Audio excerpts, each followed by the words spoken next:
వ్యాప్తంగా బోనాల పండుగ కన్నుల పండుగలా కొనసాగుతోంది. రాష్ట్ర వ్యాప్తంగా ప్రజలు బోనాల పండుగను వైభవంగా నిర్వహిస్తున్నారు. ముఖ్యంగా రాష్ట్ర రాజధాని హైదరాబాద్ లో బోనాల పండుగ అట్టహాసంగా సాగుతోంది. జూలై నెలలో ఆషాఢం మాసం ప్రారంభం కావడంతో హైదరాబాద్ మొత్తం కూడా ఆధ్యాత్మిక వాతావరణంతో కనిపిస్తోంది.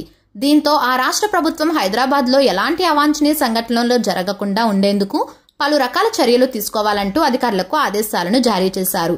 ముఖ్యంగా పోలీసులు, ఎక్స్చేంజ్ శాఖ అధికారులు ముందస్తుగా మద్యం దుకాణాలను కూడా మూసివేయించేలా ప్లాన్ చేస్తున్నారు. ఈ క్రమంలోనే ఈ వారంలో మద్యం దుకాణాలు మూతపడిపోతున్నట్లు తెలుస్తోంది. ఈ మేరకు ఉజ్జయిని మహంకాళి బోనాల సందర్భంగా హైదరాబాద్ లో ఉండేటటువంటి మద్యం కల్లు దుకాణాలు అలాగే బార్లు మూసివేయబోతున్నట్లు సిపి ఆనంద్ ఉత్తర్వులను కూడా జారీ చేయడం జరిగింది.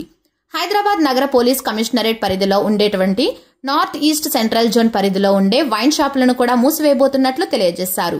అయితే ఈ ఉత్తర్వుల ప్రకారం సెంట్రల్ జోన్ లో ఉండే గాంధీనగర్, ఈస్ట్ జోన్ లో ఉండే చిలకలగూడ, అలాగే వారాసిగూడ, లాలాగూడ, నార్త్ జోన్ లో బేగంపేట పరిధిలో ఉండేటటువంటి షాపులు, తుకారం గేట్, మారేడుపల్లి, మహంకాళి ఏరియా తదితర ప్రాంతాలలో ఉండే మద్యం కల్లు దుకాణాలతో పాటుగా బార్లను సైతం ఈ నెల 13వ తేదీ ఉదయం నుంచి 15వ తేదీ ఉదయం 6 గంటల వరకు మూతపడుతున్నాయట. ఇందుకు సంబంధించి తెలంగాణ ప్రభుత్వం నుంచి అధికారికంగా ఉత్తర్వులను జారీ చేసింది. దీంతో 2 రోజుల పాటు వైన్ షాప్ లో బంద్ కాబోతున్నాయి.